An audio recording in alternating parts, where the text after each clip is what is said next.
Ladies and gentlemen, good day and welcome to the Q4 FY26 Investor Earnings Conference Call for Servotech Renewable Power Systems Limited. As a reminder, all participant lines will be in the listen-only mode. There will be an opportunity for you to ask questions after the presentation concludes. Should you need any assistance during this call, please signal an operator by pressing star and then zero on your touchtone telephone. Please note that this conference call is being recorded. I now hand the conference over to Mr. Raman Bhatia, the Managing Director of Servotech Renewable Power Systems Limited. Thank you, and over to you, sir. Thank you. Good morning, ladies and gentlemen, and a warm welcome to the Q4 and full year FY26 earnings conference call of Servotech Renewable Power Systems Limited. Thank you for joining us today.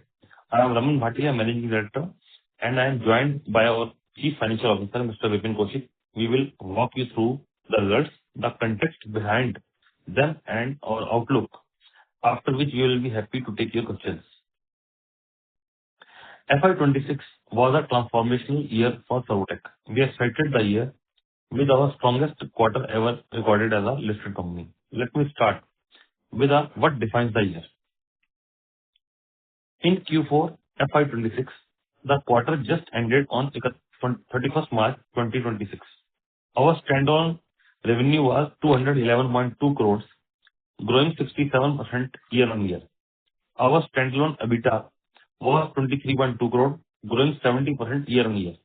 And our standalone PAT was 11.7 crore, growing 49% year-on-year. On a consolidated basis, Q4 revenue was 219, up 49% year-on-year, and consolidated EBITDA was 24.2 crore, up 81% year-on-year. This is not a one-quarter phenomena. The strength is in the second half of the year. Standalone revenue in H2 FY26 was 411 crore year-on-year, while EBITDA margin in H2 was 12%, the highest in our listed history. In short, we entered FY27 with our strongest run rate ever and with capacity already commissioned to support continued growth. Coming to the full year, on a standalone basis, revenue from operations was 637 crore, growing 8.4% year-on-year on a higher basis of 587 crore in FY25. Operating EBITDA was 74.2 crore, growing 26.5% year-on-year.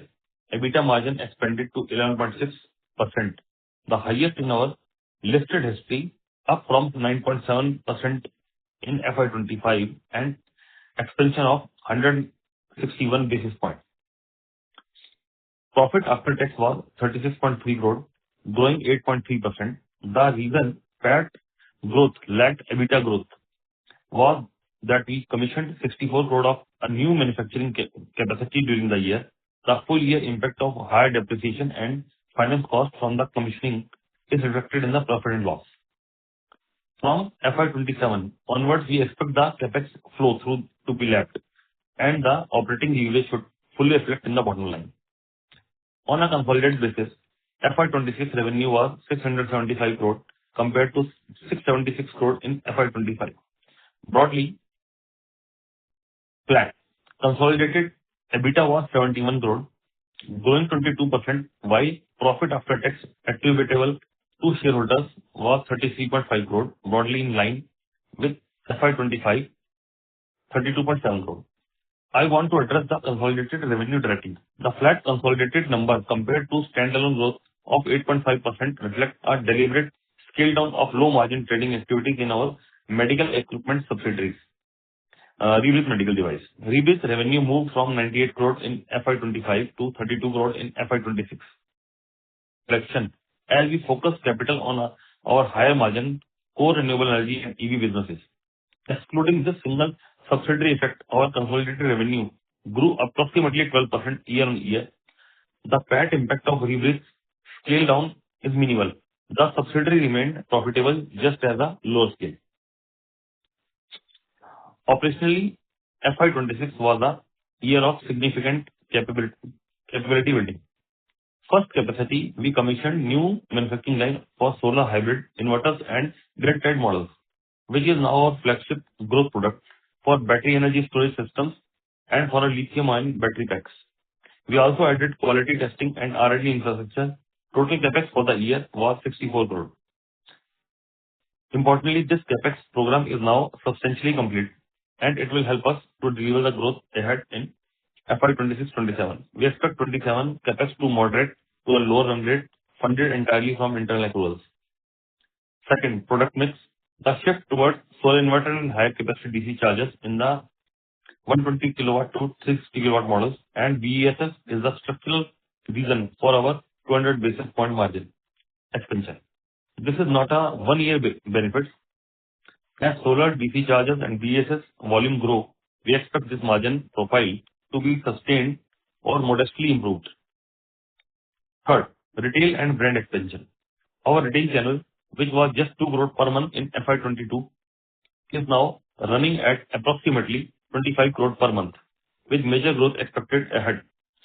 To support this scaling, we have signed brand ambassador, run TV advertisement campaigns, and undertake extensive above-the-line and below-the-line marketing activities to create a structured platform for these brand-building initiatives. We have organized our event management, dealer engagement, and content production capabilities through 3 group entities: Servotech Sports and Entertainment, Hearts and Pixel, and our investment in cricket through the Siliguri Strikers franchisee. Cricket is the most powerful brand-building platform in India, and these initiatives are directly supporting the retail channel scale-up that drove our FY 26 growth. Fourth, EPC and project execution. Our government EPC business, including state EV charging tenders and railway projects contract, has grown into a meaningful portion of revenue. We have also strengthened our institutional relationship with railway and the major oil marketing companies, supported by a strong order pipeline.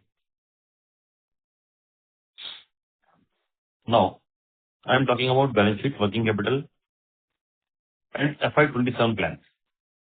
I want to take a moment to address our balance sheet movement directly because I expect it will be on your minds. Our standalone borrowing increased from 75 crore to 196 crore during the year. Our trade receivables increased from 155 crore to 243 crore. Operating cash flow was negative for the year. These movements reflect 3 specific business factors, and each has a clear path to normalization in FY 27. First, CapEx and asset purchase of our 121 crore of fresh debt during the year. Approximately 79 crore was deployed into a capital expenditure and asset purchase and investment in solar PV manufacturing company, including the new manufacturing capacity I mentioned earlier. This is a invested capital, not consumed working capital. The asset base grew from 64 crore to 117 crore, an increase that support our future revenue capacity. Second, receivables. The increase in receivable has 2 specific drivers. Approximately 40 crore is stuck with oil marketing companies, IOCL, BPCL, HPCL, due to infrastructure-related payment delays. We have already engaged with our bankers on this, and we are working through commercial mechanism to release this position. Approximately 60 crore is in respect of railway projects which were work in progress as of 31st March. Our payment terms on these contracts are 60% against delivery and 40% against commissioning. As these projects commissioned in the current financial year, the cash will flow in. Together, these 2 specific situations account for approximately 100 crore of our receivable increase, and both have a clear path to release. Third, working capital cycle structure. As our government EPC business has grown, our working capital cycle has structurally lengthened. Milestone billing, retention money over 5 years, perform bank guarantees, and the absence of mobilization advances are inherent feature of this business model. We are addressing these through specific operational levers in FY 27, including incremental growth in channel sales, where working capital is less than 30 days, conversion of retention money to bank guarantee instruments to release working capital, and dedicated treasury follow-up on running bill realization. Looking forward, FY 27 is a year of operational consolidation. We have planned no fresh long-term debt. CapEx moderate significantly. Our focus is on 3 measurable outcomes: restoring positive operating cash flow, reducing our gearing back below half a turn over the year, and bringing receivable collection back to industry typical level. Importantly, the order book and the run rate we have cited Q4, which give us a confidence in our top line trajectory while we execute this normalization. Now hand over to Vipin Kaushik, CFO. Thank you. Just to summarize the key ratios for the financial FY26 on a standalone basis, operating EBITDA margin is 11.6% compared to 9.7% in FY25. Interest coverage on EBITDA basis was 6.2 times, which was well above the stress level. Debt to equity at the year-end 0.74 times. Net debt to EBITDA is 1.8 times within comfortable lender ranges. Current ratio is 1.5 times. Return on equity is 14.7%. Earning per share basis, basics 1.61 per share, growing 8% year-on-year. Our credit rating from Informatics remains at BBB+ with a stable outlook on the long term and A2 on short term. An upgrade we received in September 25. We engaged to continue proactively with the rating agencies. We will hand over to Saman sir. Looking ahead to FY27, we see strong demand visibility across our core segments: solar, inverters, DC chargers, driven by the central government EV infrastructure rollout, BESS, driven by both grid scales and behind the meter application, and our project execution pipeline supported by healthy order book. FY27 will be a year of operational consolidation built on FY26 capacity additions. Our focus will be on operating leverage, flow through, working capital normalization, and disciplined capital allocation. Margin expansion in FY26 was structural, and we expect to sustain a modestly improve from current level. We will continue to engage proactively with our bankers, our rating agencies, and our investor community throughout FY27. With that, I would like to thank you for your time and your continued support. We can start with the questions. Please open the line for questions. Sure, sir. Thank you very much. Ladies and gentlemen, we will now begin with the question and answer session. Anyone who wishes to ask a question may enter star followed by 1 on their touchtone telephones. If you wish to remove yourself from the question queue, you may enter star and 2. Participants are requested to please use only handsets while asking a question. Ladies and gentlemen, we will wait for a moment while the queue assembles. The first question is from the line of Randhir Kumar Singh from Randhir HUF. Please go ahead. Randhir, your line is unmuted. You may go ahead and ask your question. Okay. Hello, sir. Thanks for the opportunity. जी बताएं रणजीत जी. Sir मैं ये जानना चाहता हूँ कि जो आपने 4 patent file किया उसमें 3 ग्रांट हो गया है, तो ये जो चारों पैटेंट हैं ये किस नेचर के हैं और फर्दर कोई आईपी को क्रिएट करने पे और कुछ काम चल रहा है? जी सर, ये जो हैं ये सोलर में और इलेक्ट्रिक व्हीकल चार्जर्स में हैं, अलग अलग टोपोलॉजी पे है. इसके बारे में जो हमने पेटेंट्स आपसे शेयर किए हैं उसके बारे में डिटेल्ड वहां पर सब लिखा हुआ है कि वो पेटेंट किस बारे में है, आप उसको पढ़ सकते हैं. एंड जो नंबर 2 है वो बहुत सारी चीजों पे काम चल रहा है ऑलरेडी, तो वो तो मैं अभी आपको डिस्क्लोज नहीं कर सकता, क्योंकि पेटेंट लेने के लिए अगर मैं उसको डिस्क्लोज करूंगा तो वो पेटेंट मैं ले नहीं पाऊंगा. राइट, तो इतना जरूर आपको एश्योर करूंगा एज ए इन्वेस्टर कि हम लोग उस पर काफी काम कर रहे हैं और टेक्नोलॉजी पे बहुत सारा काम कर रहे हैं. और सर मैंने देखा कि फिक्स्ड एसेट में आपका लगभग काफी जंप हुआ है, लगभग 4-5 टाइम्स के करीब. तो ये फिक्स नेचर का जो आपका ये फिक्स्ड एसेट है, ये क्या इस FY27 से इस रेवेन्यू कंट्रीब्यूशन इसमें आएगा? ये बात मैंने अभी अपनी कमेंट्री में दिया है, मैं दोबारा से रिपीट कर देता हूँ कि हाँ ये आएगा. ये इसीलिए किया गया है ताकि हम ज्यादा से ज्यादा सोलर इन्वर्टर और हाइब्रिड इन्वर्टर बना पाए और ज्यादा से ज्यादा हम चार्जर्स बना पाए और हम बैटरी एनर्जी स्टोरेज भी बना पाए. उन्हीं के लिए ये कैपेक्स किया गया है. और सर एक चीज की आपने पिछले मैं काफी टाइम से आपको आपके कंपनी को कॉल कर रहा है, ये ट्रैक कर रहा हूँ, तो उसमें मैंने पहले भी 1 साल पहले 1.5 साल पहले ये पाया था कि इंफ्रास्ट्रक्चर गवर्नमेंट की तरफ से ईवी चार्जर लगाने इंस्टॉल करने के लिए डेवलप नहीं हुआ था. तो क्या वो इंफ्रास्ट्रक्चर डेवलप अभी हो चुका है या उस पर कितना प्रोग्रेस अभी बाकी है, या और मतलब ये उन जानना सब पे चाहता हूँ। काम चल रहा है, उसी के लिए गवर्नमेंट ने स्कीम बदल दी है। तो अब इंफ्रास्ट्रक्चर डेवलप करने का काम जो है वो प्राइवेट पार्टी को दे दिया गया है कि आप डेवलप करो, हम आपको सपोर्ट करेंगे। तो मॉडल बदल दिया गया है, अब ये पीपीए मॉडल में जा चुका है। तो सर FY27 में ईवी चार्जर का जो शेयर है रेवेन्यू में FY27 में बढ़ेगा या फिर कुछ कांस्टेंट रहेगा कैसा? सर अभी भी जो शेयर है अगर आप देखेंगे तो वो करीब करीब 40% के आसपास है, अभी इतना ही है। हाँ लगभग अगर आप देखेंगे 10, 20, 40, 43% के आसपास है चार्जर्स का जो शेयर है, लगभग 43% है। और 51% जो है वो सोलर है हमारे रेवेन्यू शेयर में। तो रेवेन्यू शेयर ईवी चार्जर का यहाँ से बढ़ सकता है फर्दर? इसके आसपास ही रहेगा, क्योंकि उतना ही काम हम सोलर में भी तो कर रहे हैं। तो अगर जो रेवेन्यू बढ़ेगा तो दोनों का बढ़ेगा ना।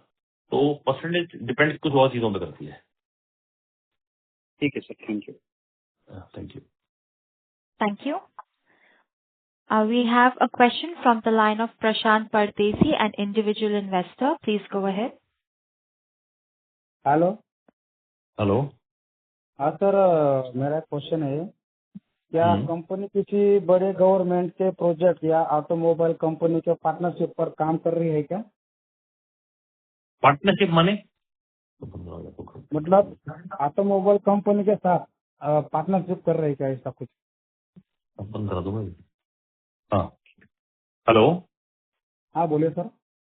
हाँ हम लोग कुछ कंपनियों के साथ काम कर रहे हैं और ऑटोमोबाइल कंपनियों के साथ एसी चार्जर्स के लिए हम काम नहीं कर रहे हैं, लेकिन ऑनबोर्ड चार्जर के लिए काम कर रहे हैं। या फिर हम लोग बस या बड़े ट्रक्स की मैन्युफैक्चरिंग कंपनीज के साथ बड़े चार्जर्स के लिए काम कर रहे हैं, जिसके अंदर 120 किलोवाट, 240 किलोवाट, 360 किलोवाट और बड़े चार्जर्स के लिए हम लोग उनके साथ काम कर रहे हैं और ऑलरेडी वो काम चल रहा है। अच्छा ठीक है सर। और मैंने पिछले बार भी एक क्वेश्चन पूछा था सर आपको, क्या? बैटरी एनर्जी स्टोरेज सिस्टम का डिस्पैच और डिलीवरी कब से शुरू होने वाला है सर? शुरू हो चुका है सर, ऑलरेडी काम शुरू हो चुका है। जनवरी से शुरू हो गया था। अगर आप अच्छा लास्ट कॉन्फ्रेंस कॉल में थे तो मैंने बोला था जनवरी से शुरू हो जाएगा।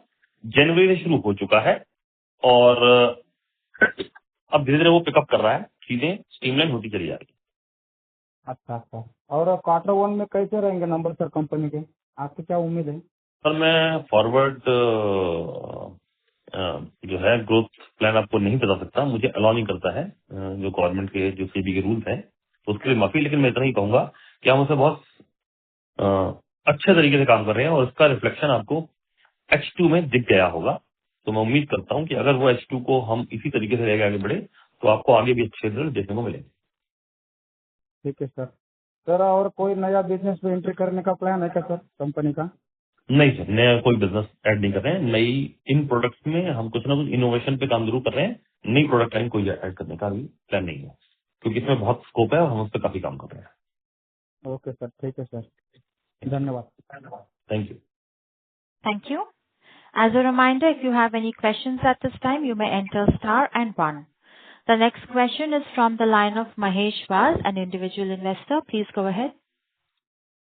या हाय, नमस्कार रमन जी, बधाई अच्छे रिजल्ट के लिए। Thank you. दो चीजें जानना चाहता था। एक जो लिथियम आयन बैटरी सेगमेंट अपन ने चालू किया है और सुल्तान जो ब्रांडिंग किया है, तो उसमें कैसा क्या रिस्पांस रहा है उसके बारे में। और दूसरा लास्ट 3-6 महीने में जो कुछ अपना कंपनी में डिस्ट्रीब्यूशन नेटवर्क बढ़ाने पे काम हुआ है, उसका अगर थोड़ा डिटेल में बता पाए आप।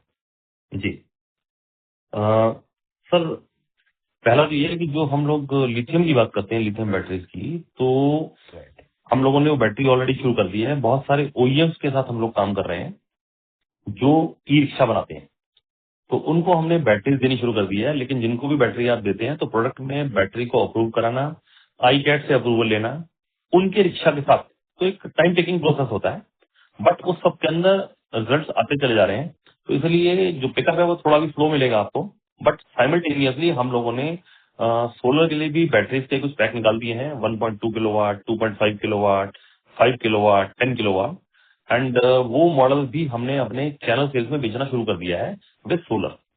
एंड सोलर हाइब्रिड का जो हमारा मॉडल है या जो सोलर ग्रिड टाइड इन्वर्टर है, उसकी प्रोडक्शन कैपेसिटी भी हमारी करीब 12 से 15 हजार यूनिट्स पर मंथ की आ चुकी है और हमने उसको अचीव कर लिया है। और मैंने अपनी कमेंट्री में ये बात बताया कि 2022 में जब हमने चैनल सेल्स को दोबारा से शुरू किया था 2006 के बाद, तो हमारा पर मंथ का जो एवरेज रेवेन्यू था वो करीब 2 करोड़ रुपए था, जो बढ़ के लास्ट मंथ में हमने 25 करोड़ से ऊपर ले गए हैं उसको। Now we have cross 25 crore, जो हमें लगता है अभी हम और बढ़ा देंगे इसको। तो ये एक बहुत बड़ी सफलता है। प्लस हम सर्विसेज पे काफी काम कर रहे हैं। एआई का काफी हमने यूज करना शुरू किया है। एआई को हम बहुत ज्यादा यूज कर रहे हैं, बहुत सारे प्रोसेसेस में यूज कर रहे हैं, बहुत सारे इंफ्रा के अंदर बहुत सारा यूज कर रहे हैं, डैशबोर्डिंग में बहुत यूज कर रहे हैं, डिसीजन मेकिंग में यूज कर रहे हैं, और चैनल सेल्स के लिए हम काफी यूज कर रहे हैं, कस्टमर एक्विजिशन पे काफी यूज कर रहे हैं। Okay sir, okay, thank you. This was thank you. 2 questions. Thank you. To ask a question, please enter star and 1. The next is a follow-up from the line of Ranveer Singh. Please go ahead.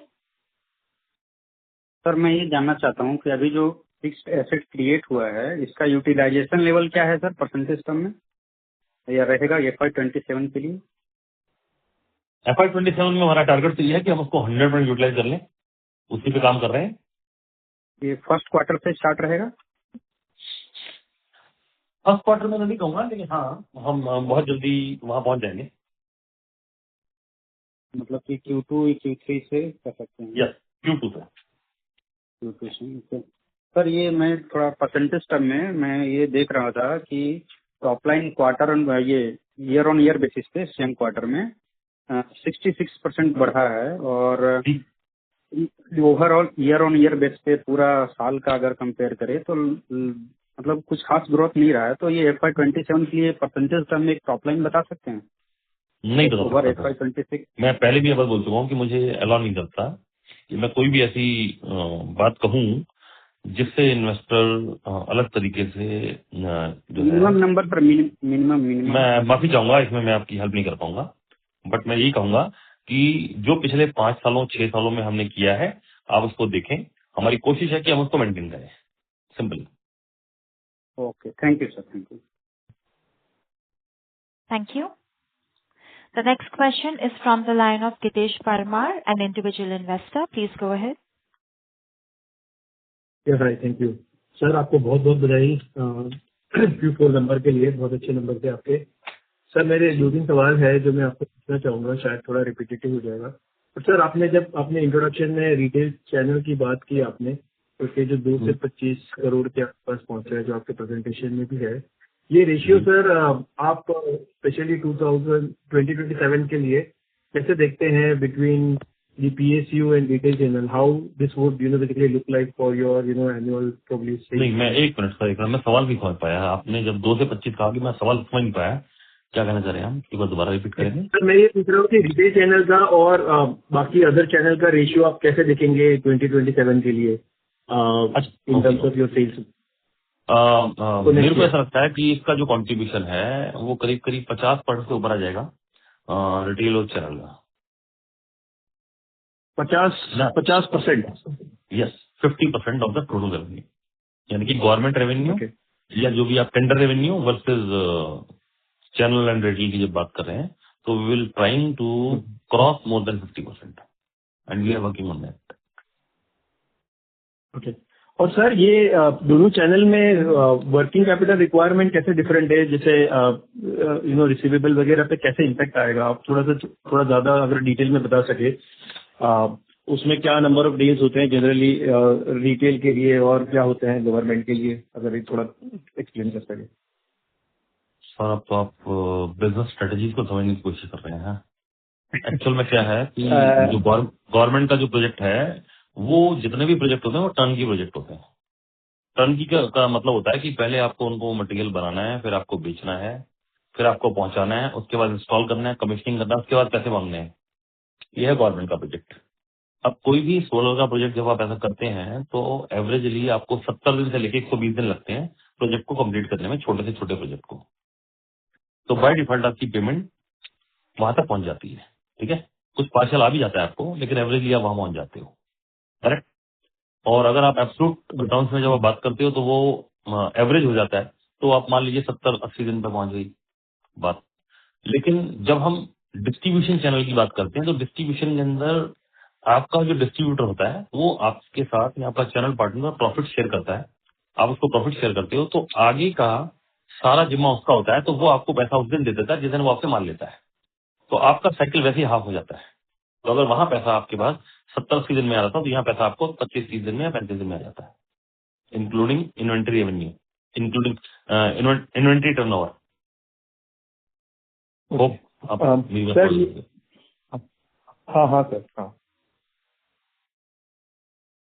Thank you. Sir. और ये सवाल को मैं थोड़े और तरीके से पूछूं कि हमारे जो वर्किंग कैपिटल के थोड़े प्रॉब्लम्स है, okay, do you think we have peaked और पीक अभी आना बाकी है? Okay, it would take another couple of quarters, okay, for this to basically stabilise. नहीं, पीक की बात तो सर हम ऑलरेडी जो हमारे करंटली दिखा रहा है, बैलेंस शीट्स और बुक दिखा रही है फाइनेंशियल, वो एक आम इन्वेस्टर के पॉइंट ऑफ व्यू से पीक ही है। लेकिन हमारे पॉइंट ऑफ व्यू से पीक इसलिए नहीं है क्योंकि लास्ट क्वार्टर का ही रेवेन्यू अपने आप में 200 करोड़ के ऊपर है। तो अगर मैं सर ये मान लूं कि 200 करोड़ का रेवेन्यू है और मेरा जो आउटस्टैंडिंग 230-40 करोड़ है, जिसमें से 100 करोड़ मेरा कमिश्निंग वाले प्रोजेक्ट में है, जो कि एक स्टैंडर्ड टर्म्स है, तो उसके हिसाब से तो मेरा जो रिसीवेबल है वो तो 80-90 दिन का भी नहीं है। बट अगर हम स्टैंडर्ड एनालिस्ट के पॉइंट ऑफ व्यू से देखें तो it is around more than 140 days, 138 days के आसपास है। Okay, hello sir, thank you. Yes sir, I am listening. जी, thank you sir. Thank you very much. Thank you for your Thank you. To ask a question, you may enter star and 1. We have the next question from the line of Jay Shah from HDFC Securities. Please go ahead. Hi, sir. I just wanted to ask a couple of questions that what is the revenue breakup in terms of so the EV and product wise आप product wise पूछना चाह रहे हैं? Sorry, yes, product wise, yes. Split. You want to ask product wise और मतलब correct? So revenue contribution in terms of each and every product, like the split of correct. Solar products we are calculating in total, so it is around 51% of the total revenue. Okay. And if we are talking about DC chargers, so it is around 15%. And if we are talking about AC and small chargers, then it is around 27%. And energy storage is still only 1% because it has just started. And power is again around 1%. INC and AMC, which will become a very big chunk in coming years, that is around 4%. So its total is around 100%. Okay, and the margin contribution similar to that, what would Margin be on is मोटा मोटी से जैसे ही रहता है, क्योंकि GP पे जब हम बात करते हैं तो उसको नीचे हमने अभी उसको बाइफिकेट करना शुरू नहीं किया है, तो इसलिए कोई बहुत ज्यादा तो नहीं बता पाऊंगा, बट मोटा मोटी एक जैसे ही रहता है, क्योंकि बहुत सारे खर्चों को अलग अलग करना बहुत आसान नहीं है। बैकएंड के जो आपके वेयर हाउसिंग के एक्सपेंसेस हैं, जो प्रोडक्शन लाइन के एक्सपेंसेस हैं, उनको प्रोडक्ट पे लोड करना थोड़ा सा टेढ़ा है और शायद हम अभी उतने सक्षम नहीं है और उतनी जरूरत लगी भी नहीं है। बट यस, आने वाले टाइम में इसको और ज्यादा बारीकी से देखना शुरू करेंगे। Okay, ठीक है। And like going forward for FY27, 28 onwards, so what are your plans in terms of growing the company in towards like solar based, or you are like planning to penetrate more in EV segment? So like I can see in the presentation, but I just wanted to know from you, like what is your view for like couple of years down the line? Sir मैं यहाँ पर ना थोड़ा सा correct करना चाहता हूँ कि जिससे बाकी के जो और भी इन्वेस्टर यहाँ पर हैं जो सुन रहे हैं या इसको कल भी सुनेंगे या आगे भी पढ़ेंगे, मैं क्लैरिटी देना चाहता हूँ कि इसमें मुझे कोई कंफ्यूजन नहीं है। हम जो ईवी चार्जर्स कर रहे हैं या जो हम सोलर कर रहे हैं, ये दोनों एक दूसरे से बहुत दूर नहीं है, क्योंकि ये सब रिन्यूएबल पावर के ऊपर है। हम ग्रीन एनर्जी पे बात कर रहे हैं, राइट? तो बहुत ज्यादा दूर नहीं है, सिर्फ प्रोडक्ट पोर्टफोलियो अलग है। हमारे लिए कोई दूर नहीं है, हमारे लिए सब एक है, बिकॉज हम इसको इन टोटल जो देख रहे हैं वो ग्रीन एनर्जी देख रहे हैं, राइट? और तीसरी बात, जब हम कहते हैं कि ये अलग नहीं है, तो मैं इसको अब आपको और मिक्स करके बताता हूँ कि जो अभी हम चार्जर कर रहे हैं, इसमें हमने जो पहला चार्जर इंस्टॉल किया था लास्ट ईयर में, वो इंस्टॉल किया था with a battery energy storage. That mean now our charger with solar with battery energy storage also. तो EV charger with energy storage, that is number 1। ऐसे जब हम वहां करते हैं सोलर, तो energy storage is also a part of a EV, energy storage is a part of the solar. तो ये कहीं ना कहीं एक दूसरे को कॉम्प्लीमेंट भी कर रहे हैं और एक दूसरे के साथ जुड़े हुए हैं। तो इसको बहुत ज्यादा दूर करना बहुत आसान नहीं है। ठीक है। सो बिकॉज मतलब I just wanted to know कि like going forward, so on, in terms of capacity, and हाँ in terms of sorry. हाँ, इस बात का जवाब देना चाहूंगा। अगर आप मैन्युफैक्चरिंग पॉइंट ऑफ व्यू देखेंगे, तो इसका मैंने पहले भी अपने बहुत सारे इन्वेस्टर्स को ये जवाब दिया था, क्योंकि इलेक्ट्रिक व्हीकल चार्जर हम जब बनाते हैं या हम जब सोलर इन्वर्टर्स बनाते हैं, तो इसमें 70-80% जो काम है ना, वो कॉमन है। Because electronic and electrical product हैं, तो वही एसएमटी मशीन चलती है, वही ईएमएस का तरीका है, वही मैन्युफैक्चरिंग का प्रोसेस है। तो हमें फैक्ट्री में कोई बहुत ज्यादा अल्टरेशन करने की कोई जरूरत नहीं है कि भाई उसके लिए एक अलग सेटअप होगा। यानी कि ये ऐसा नहीं है कि जब मैं कहूंगा कि मुझे रोटोमोल्ट अगर बेंचेस बनानी है तो उसके लिए एक अलग टेक्नोलॉजी है, और जब मैं इंजेक्शन मोल्डिंग की बात करूंगा तो एक अलग टेक्नोलॉजी है, या मुझे जब हाउसिंग बनानी है तो शीट मेटल का एक अलग काम है, वो सीएनसी। तो इलेक्ट्रॉनिक्स में ऐसा नहीं होता है। तो मोर देन 70-80% जो प्रोसेसेस है वो बहुत कॉमन है। तो हमारी जो प्रोडक्शन लाइन है वो सपोर्ट करती है। बट यस, जो हमने अपना थॉट प्रोसेस है वो बड़ा क्लियर है कि इसकी जो रेशियो है वो 60-40 के बीच में कहीं रहेगी। 60% सोलर एंड 40% के आसपास EV. Okay. And going forward, what would be the like guidance? Like I know that you are not willing to give exact numbers, but in terms of percentage or मतलब so that you देखो can ऐसा build up है numbers. Willing sir, willing पूरी है, willing में कोई issue नहीं है। क्योंकि मुझे जो बोलना है वो मैं जानता हूँ। अगर मेरे को नहीं पता होगा कि मुझे कहाँ जाना है या कंपनी को कहाँ जाना है, तो कंपनी जाएगी कहाँ से? इसका मतलब मैं तो पूरी तरह से अपने आप को इंश्योर कर रहा हूँ और अपने तरफ से पूरी तरह से तैयार है। लेकिन उसको बोलने में प्रॉब्लम ये होती है इन्वेस्टर के लिए करेक्ट, बट इन्वेस्टर के लिए जस्ट सर किसी भी बात का कोई भी मतलब निकाला जा सकता है, और उस मतलब को लेके कोई भी चीज किसी भी तरीके से नेगेटिव भी ली जा सकती है, पॉजिटिव भी ली जा सकती है। तो इसलिए कोई भी ऐसी बात करने से बचने के लिए ही सेबी ने गाइडलाइंस ड्राफ्ट की है, और हम सिर्फ उसका पालन कर रहे हैं और कुछ नहीं कर रहे हैं, या पालन करने की कोशिश कर रहे हैं। फिर भी हो सकता है कोई गलती हमसे हो जाए, बट हम अपनी तरफ से पूरी कोशिश करते हैं जो हमें सिखाया गया है। क्योंकि हम जब आए थे तब हम जब शुरू हुए थे काम करने में, तो हम लिस्टेड कंपनियां कैसे चलती हैं, कैसे बनाई जाती हैं, ये सीख के नहीं आए थे। हमने तो काम करना सीखा था। फिर लगा कि हमें लोगों को साथ जोड़ना चाहिए, जोड़ा, और लोगों ने, इन्वेस्टर्स ने हमारे साथ पैसा बनाया। हमने लोग इन्वेस्टर्स के पैसे बनाने के लिए काम नहीं किया था, हमने काम किया था कि हम कर रहे हैं और हम पैसा बनाएंगे तो हमारा इन्वेस्टर ही बनाएगा। तो कुछ इन्वेस्टर्स का भरोसा रहा हमारे पे, और कुछ हमारे काम का फल मिला, जिससे सबका भला हो गया। राइट।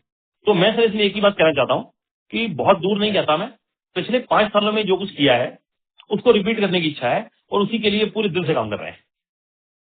ठीक है sir, okay, thank you so much. Thank you. Thank you. We have a follow-up from the line of Gitesh Parmar, individual investor. Please go ahead.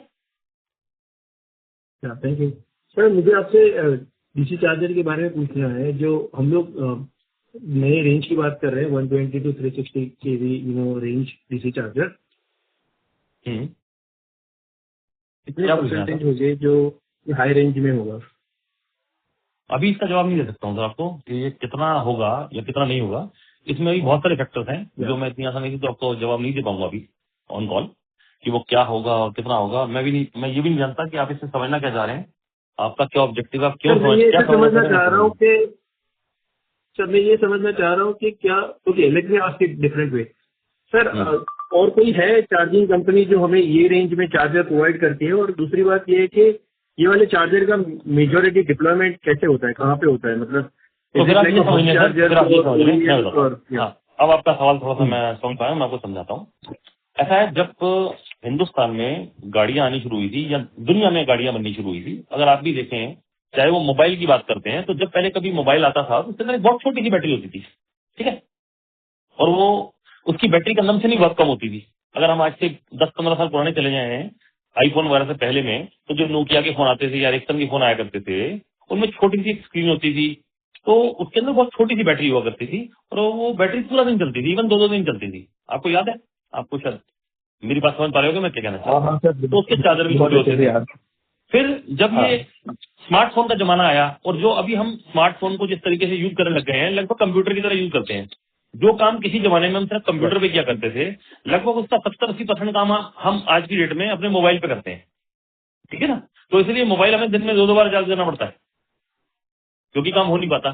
Same ऐसा ही इलेक्ट्रिक गाड़ियों में हो रहा है। जब गाड़ियां आई थी तो उनकी बैटरियां भी छोटी थी, उनकी कंजम्पशन कम थी। अभी बैटरियां भी बहुत बड़ी हैं और रेंज एंजाइटी को ध्यान में रखते हुए बड़ी बड़ी रेंज की गाड़ियां आ रही हैं। तो जब ऐसी गाड़ियां आनी शुरू हुई और बसेज आ रही हैं और ट्रक्स आ रहे हैं, तो आने वाला टाइम बड़े चार्जर्स का ही है। तो बड़े चार्जर में जाना ही होगा। तो हमारे साथ सर्वोटेक के साथ अच्छी बात यह है कि हम हमेशा से इनोवेटिव रहे हैं। जहां लोग जाना शुरू करते हैं, सोचते हैं हम उससे पहले वहां पहुंचते हैं, यही टारगेट रहा है। तो इसीलिए उसके अंदर काम करना शुरू कर दिया। आने वाला टाइम बड़े चार्जर का ही है। ओके और मेजर सर, और ये पॉसिबल होगा वैल्यू टर्म्स में? ये जनरली ये चार्जर्स की क्या वैल्यू टर्म्स होती है, मतलब एक चार्जर के लिए, ये बड़ी रेंज के 120 या 360 के? सर आज की डेट में जो स्कूटर खरीदता है कोई टू व्हीलर इलेक्ट्रिक, उसका चार्जर मिलता है 1500 रुपए का, ठीक है। और जो ये बड़ी गाड़ी का मैं चार्जर बोल रहा हूँ, ये चार्जर है 15 लाख रुपए का। अब आप ये सोच लो कि वो 1500 रुपए वाला चार्जर कितने चार्जर बेचेगा कि वो एक 15 लाख रुपए की वैल्यू को मैच करेगा। और हमें 15 लाख के कितने चार्जर बेचने हैं, उस वैल्यू को क्वांटम को रेज करने के लिए फर्क है। टेक्नोलॉजी कितनी आप कर सकते हैं, कितना बड़ा इंफ्रा बना सकते हैं और कितना बेटर तरीके से आप चला सकते हैं, इससे बहुत कुछ डिपेंड करता है। तो टारगेट है उन्हीं बड़ी मार्केट पे काम करना। इवन 240 260 की बात नहीं कर रहे हैं, 360 की बात नहीं कर रहे हैं, हम 1 मेगावाट के चार्जेस पर भी काम कर रहे हैं। दैट मीन एक साथ 20-20 50-50 बसेज एक साथ चार्ज हो पाए। ओके। और सर मैं अभी थोड़े दूसरे सब्जेक्ट पे पूछना चाहूंगा। हमारी जो BESS और बैटरी जो बैटरी पैक की हमारी जो मैन्युफैक्चरिंग कैपेसिटी है सर, वो हम वैल्यू चेन में, बैटरी की अगर वैल्यू चेन देखें तो उसमें हम लोग कहाँ पे हैं, मतलब where we would like to be? Okay, obviously battery की वैल्यू चेन बहुत लंबी है, बहुत सारे इसमें कंपोनेंट है, तो हम कहाँ पे और कैसे देखते हैं आप इसे? सवाल आपका अभी मुझे थोड़ा सा कन्फ्यूज कर रहा है। कहाँ देखते हैं, मतलब एज अ प्रोडक्ट या क्या आप समझना चाह रहे हैं? Battery yes sir, as a product, मतलब हम लोग मैन्युफैक्चरिंग में क्या कर रहे हैं फिलहाल? वी आर इनटू असेंबली और व्हेन वी से लिथियम आयन बैटरी हमारी मैन्युफैक्चरिंग के सर पहले आपको ये समझना होगा, इंडिया में 99% असेंबलिंग ही होती है बैटरीज की। बैटरी पैक असेंबल ही होते हैं, क्योंकि बैटरी के सेल्स इंडिया में नहीं बनते हैं, इवन चाइना के अलावा कहीं और बनते ही नहीं है। 90% मैन्युफैक्चरिंग जो सेल्स की होती है वो सिर्फ चाइना में होती है। ये आपको पहले समझना होगा। तो कोई भी अगर ये कहता है कि मैं मैन्युफैक्चरिंग करता हूं, तो आप समझ लीजिएगा कि वो ठीक नहीं बोल रहा। तो असेंबलिंग होती है, इसमें कुछ वैल्यू ऐड होता है, जैसे BESS है, BMS है, वो आपका अपना कंट्रोल हो गया, बैटरी मैनेजमेंट सिस्टम, आपके सॉफ्टवेयर अपने हो गए, आपकी एप्स अपनी हो गई, आपकी जो मैकेनिकल डिजाइन है वो आपके अपने हो गए, थर्मल इंजीनियरिंग आपकी अपनी हो गई। यानी कि आपने वैल्यू ऐड करनी है और प्रोडक्ट को इंडिजाइज करना है फॉर इंडिया। वो जरूर कर रहे हैं हम लोग। तो हम वहां पर एक ठीक जगह खड़ा फील करते हैं अपने आप को, क्योंकि प्रोडक्ट हमारा ICAT से अप्रूव हुआ है और भी कुछ स्पेसिफिकेशंस पे काम हो रहा है। तो लगता है सारे सर्टिफिकेशन बहुत जल्दी मिल जाएंगे। ओके सर, और last question from my side sir, हम लोगों ने पिछले क्वार्टर में बात की थी, आपने कहा था कि हम लोग 3 व्हीलर जो है, ओके, उसमें हम लोग बैटरी पैक में उतरना चाहेंगे। ओके सर, वहाँ पे हमें कैसा टेंशन दिख रहा है? सर 3 व्हीलर नहीं बोला था, ई रिक्शा बोला था। आप प्लीज चेक कर लीजिएगा। Sir e rickshaw, sir e rickshaw बोला था। और आज भी बोल रहा हूँ, ई रिक्शा जो सुल्तान की बैटरी है वो ई रिक्शा के लिए ही है। वही मैंने बात अभी थोड़ी देर पहले भी एक और साहब ने ये सवाल पूछा था, उसका जवाब दे चुका हूँ कि OEMs के साथ काम कर रहे हैं, तो वो एक थोड़ा सा लेंथी और स्लो प्रोसेस होता है, क्योंकि उनके प्रोडक्ट के साथ अप्रूव करना, उनकी जो मोटर कंट्रोलर्स हैं और चीजें उनके साथ उसको ट्यून करना, तो थोड़ा टाइम लगता है। बट वो सब काम चल रहा है, बहुत सारे मैन्युफैक्चरर्स का काम चल रहा है। तो सर ये कब हम देखेंगे इसका मतलब मटेरियल इम्पैक्ट हमारे रेवेन्यू में? इज इट सर हमारे रेवेन्यू में लास्ट एक क्वार्टर में जो रेवेन्यू आया है उसने पूरे साल के रेवेन्यू पे 1% का इम्पैक्ट डाल दिया ऑलरेडी, तो वो आगे बढ़ता चला जा रहा है। ओके, ठीक है, थैंक यू जी। Thank you. We have a follow-up from the line of Randhir. Please go ahead. Sir मैं ये जानना चाहता हूँ कि फर्दर इक्विटी डाइल्यूशन करने का कोई प्लानिंग है क्या फंड रेज इक्विटी के थ्रू? सर अभी इस पे बहुत सारी चीजें चल रही हैं, प्रोबेबली QIP पे कुछ काम चल रहा है, तो उम्मीद कर रहे हैं कि कुछ मार्केट समझेगी और कुछ बेहतर होगा तो जरूर करेंगे। सर अभी FY26 के लिए जो भी प्लांट है आपका उसका यूटिलाइजेशन लेवल क्या है सर परसेंटेज में? अराउंड 50% से अबव है FY26 के लिए जो अभी चल रहा है सर। 26-27 की अगर आप बात कर रहे हो तो वो और बढ़ेगा। ये एक बात को आप सवाल को शायद दोबारा पूछ रहे हैं, आप थोड़ी देर पहले भी आपने ये सवाल पूछा था। जी, लेकिन वो FY26 के बारे में नहीं पूछा था, वो FY27 के बारे में पूछ लिया था। सर एक और क्वेश्चन है कि वर्किंग कैपिटल डेज अभी कितना है सर? सर डेट के बारे में आपको बता चुके हैं। नहीं सर, वर्किंग कैपिटल डेज कितना है और यहाँ से इम्प्रूव हो सकता है वो जानना जी चाहता हूँ। बिल्कुल इम्प्रूव सर, इसकी इम्प्रूवमेंट के सारे पॉइंट्स मैं मल्टीपल टाइम रिपीट कर चुका हूँ, मैं एक और रिपीट करना चाहूंगा और आपको फिर बता रहा हूँ कि इसी के लिए मेजर बिजनेस की डाइवर्शन या जो नेक्स्ट ग्रोथ है वो हम रिटेल चैनल से और चैनल डिस्ट्रीब्यूशन से दिख रहे हैं, सो दैट वर्किंग कैपिटल और बेहतर हो जाए और हमारा टारगेट है कि हम उसको 60-70 डेज पे ले आए। Thank you sir. Thank you. All right. Thank you. As there are no further questions, I would like to hand the floor over to the management for closing comments. Thank you. So thank you, ladies and gentlemen, for your time and your questions today.